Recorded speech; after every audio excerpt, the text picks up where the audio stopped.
听我说的全鸡皮疙瘩。你看，我在刚毕业的时候是140斤，素面朝天的就出发了。每演一场，我好像是在等待导演的审判，演完我就会开始这样，是这样吗？导演 Hello， 电影频道还有红果的朋友们，大家好，我是演员于音。正在做出发前准备的是于音，配角出场，乖乖女出圈。今天她要走向更大的舞台。待会我会去参加一个短剧荣誉单元，作为青年代表的发言，所以还是有一点紧张。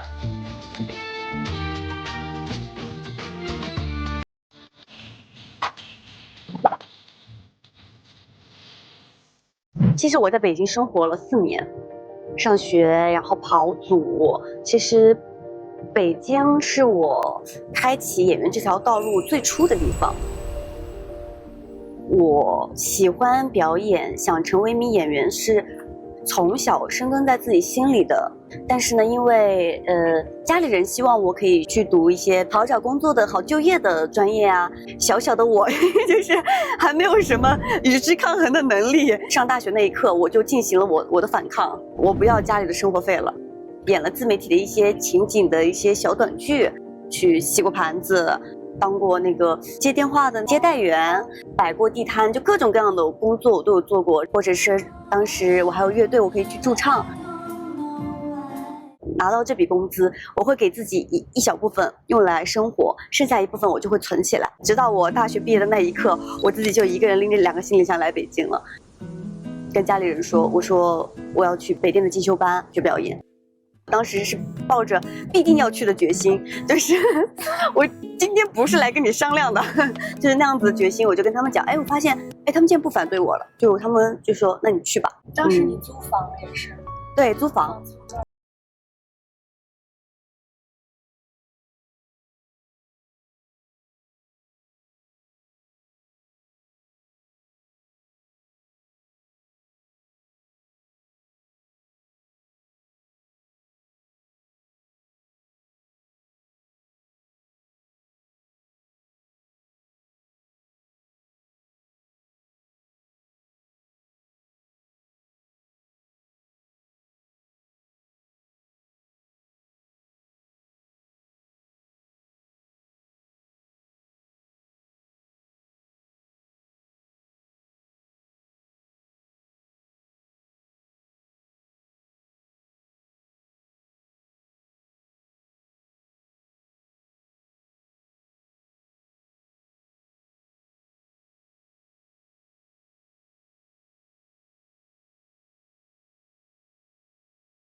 这个应该是你第一部的女主剧吧？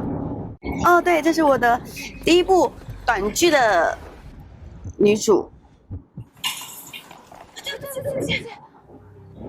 很稚嫩，就是我这些环境在我脑袋里还历历在目呢。我都记得她当时在哪里拍，在哪个走廊，我都印象很深刻。是在那个燕京理工大学拍的，所以导致后面好多人都以为我是那个学校毕业的，对对对，爆火的这个剧好一个乖乖女。哇，他们看起来好般配呀！这2部戏的导演都是一个人哦。在小炙热的时候，其实我们俩都很青涩。他觉得他也有很多没拍好的地方，我觉得我有很多没演好的地方。其实小炙热里面有一场哭戏，我觉得我哭的就非常的不好。当时天公要没了，我特别着急，我当时焦急的像那个热锅上的蚂蚁，我就觉得我怎么就哭不出来，我哭的怎么这么不好看。结束之后，我还给导演发了一个小作文，他安慰了我，但是他也因为这个事情我们成为了很好的朋友。拍短剧之后，就是我们其实有聊天啊干嘛的，他就说他一直很记得当时对于表演很认真很赤诚的我，然后说我们一定要有机会要再合作一部，就是好一个乖乖女。我这命运的齿轮就开始转动了。之前直播间可能只有1-2千人，突然涌进了20多万人的时候，屏幕里都在滚动说我很喜欢你演的乖乖女，她带给了我很多能量。在那一刻就你看我说着我都起鸡皮疙瘩了，就是在那一刻，就是我会感觉到天哪，原来我做这件事情它不仅仅只是在完成我的梦想，他竟然还给很多人带来了力量。如果你演的角色能够影响到别人，能够帮助到别人，这对于演员来说又是更高的价值。对，所以在那一刻，我又感觉我自己又成长了。因为我说全起鸡皮疙瘩，你看，起皮疙瘩。对，马上就是28岁的生日，新的一年，新的舞台，对你未来有什么期待？我觉得说，首先要做好当下的事情，未来的事情，那就也是因为当下的我所引发的。所以我其实对未来的事情，我觉得只要努力做好当下了，我觉得未来发生的一切都是礼物。这次过来，我就会感觉到很激动。哎，终于有一天，好像屏幕前的我，一直怀揣着那个梦想的我，好像走进了屏幕里，成为了那个人一样。漂亮了，姐姐，好漂亮呀！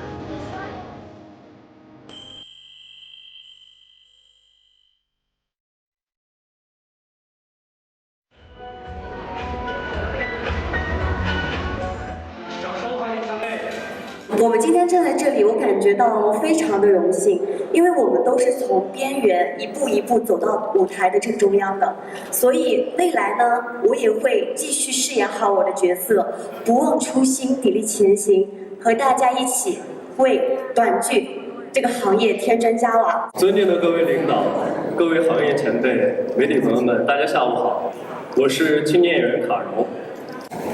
于我而言，短剧就像我逐梦路上的聚光灯，它亦是匠心沉淀的沃土，它善待坚守，包容热爱，于方寸镜头雕琢细微百态，于有限的篇幅演绎无限的人生。愿中国影视生生不息，步步生光。谢谢大家。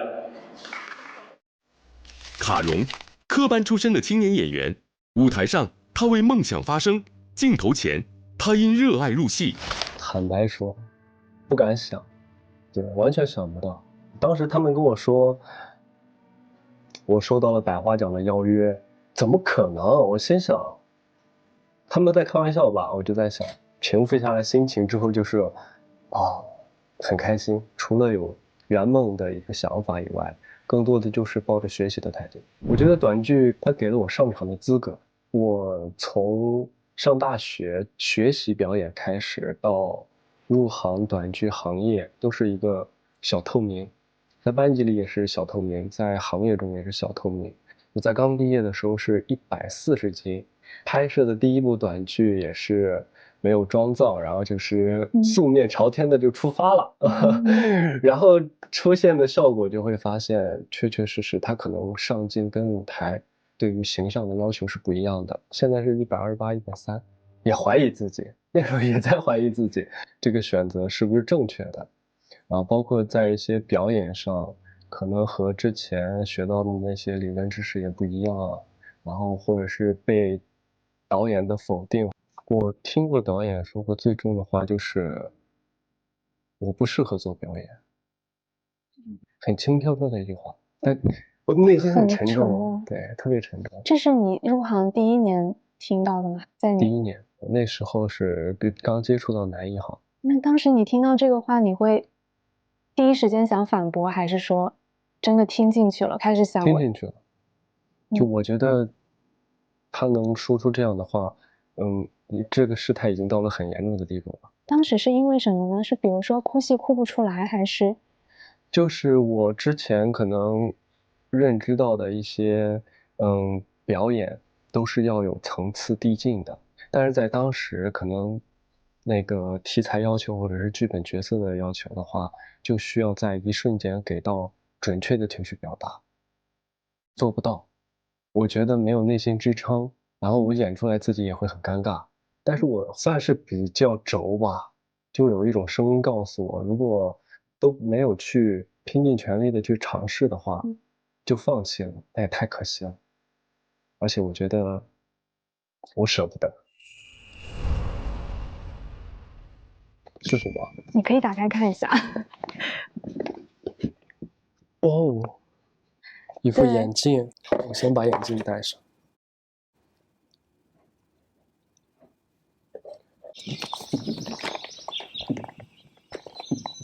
你好，我是傅清盛，请问是莫尔小姐吗？你好，我叫你平时会看你自己的作品吗？看。会。木鱼。你愿意我联姻吗？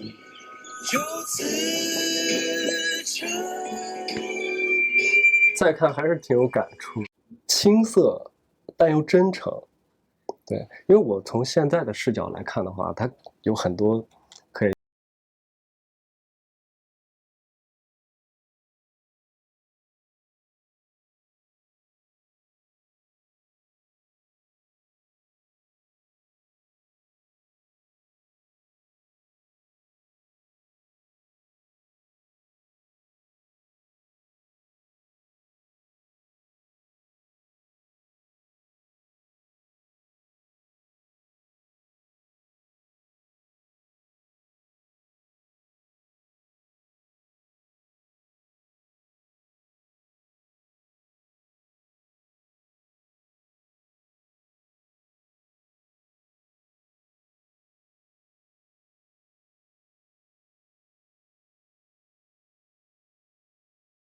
醒过来的时候，我会盯太阳，紧盯一个太阳，或者是紧盯一个点，然后盯20到30分钟。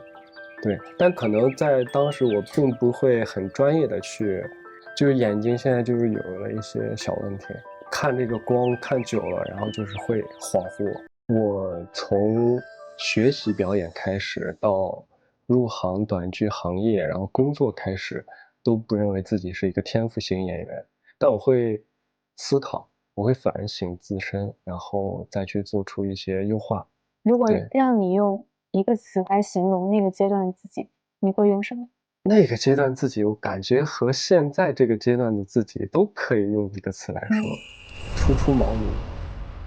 此时此刻的卡如，观众也会说你是人夫赛道的天花板。可能就是因为今年2部比较偏向于人夫的题材，被大家比较熟知，但这个期间，我也尝试了很多的角色类型，像阳光开朗的少年、肆意潇洒、偏执啊，甚至是自闭的画家，也会有被大家记住的存在。更多的我是感受这个角色，如果这个角色特别的鲜活，以及这个故事逻辑性各方面都特别的优秀的时候，我还是很愿意去尝试的。希望接下来我可以寻求更多反差大或者是更有张力的一些角色，然后让更多的喜欢我的观众看到更多面的卡如。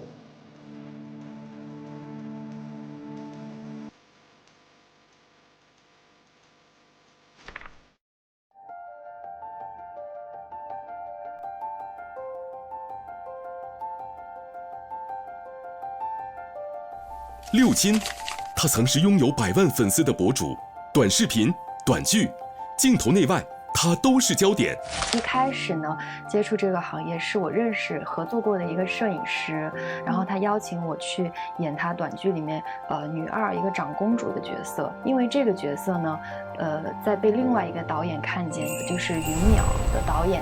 确定参演云淼之前，其实我纠结了很久，我不太确定我能不能行，因为我没干过这事儿。当时也是那个制作公司以及导演给我鼓励，说觉得这个角色非常的适合我，然后希望我能去尝试一下。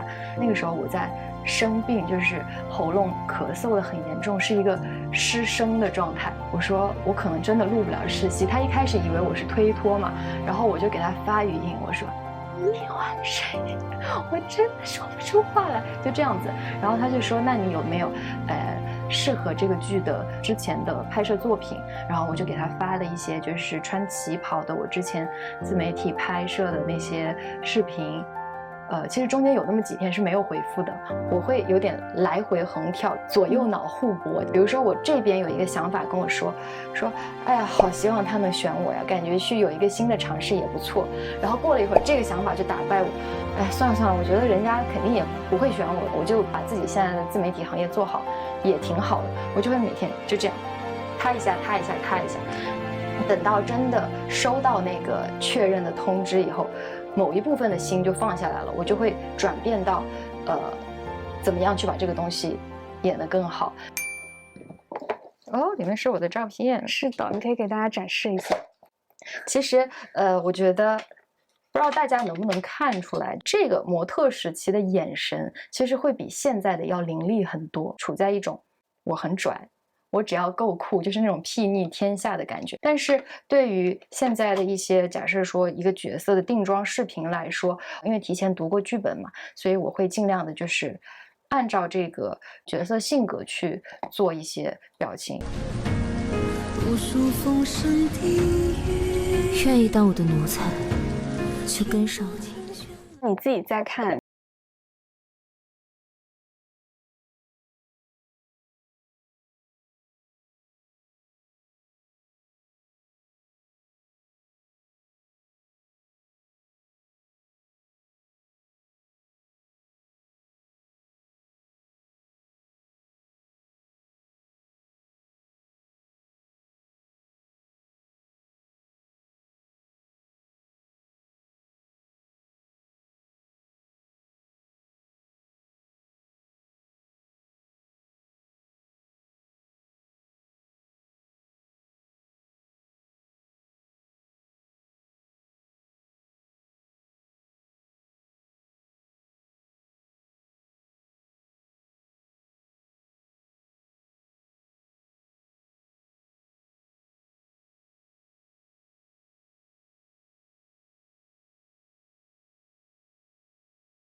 去在意，但是一旦我在这个事情上，我认为自己是有不足，我可能就会一直去看这些东西，因为我觉得，假设说你进入了一个什么批评都影响不了你，然后你对自己也非常满意的一个状态，那就很难进步。对于我来说，现在稍微有空档的时候，就会去上课，然后如果有机会的话，比如说哪部戏之前稍微有点时间，可以跟老师过一下整体的一个剧本，我非常的想要进步。可能提到你，大家还是会绕不开美貌啊、颜值这样的关键词。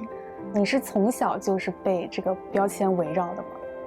算是吧，就是比如说你小时候，可能身边的一些亲戚啊、邻居啊、爸爸妈妈的朋友，可能就是会说说你们家小孩长得漂亮这样，然后再到上学的时候，身边人也会夸。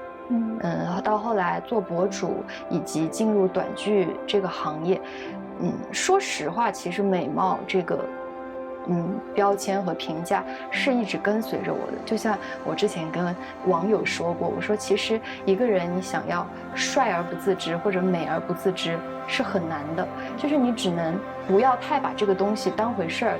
颜值是生产力啊，但是它在我的概念里，它不是立身之本嘛。就比如说，你可以靠长得好看让别人记住你，但是你想要长久靠这个东西去留住观众，我觉得是很难的。我希望自己就是不要被只有长得好看这个概念框死吧。希望大家有一天，提起我的时候，可以就像我之前说的，不要觉得我只是一朵没有香气的花，就是还是会能看到我的改变，看到我的进步。你们回去吧，我要找个地方沉睡数载，然后飞升。非常感谢，就是给了我这次的机会嘛。我觉得是行业对我们这种新人演员的一种包容和鼓励。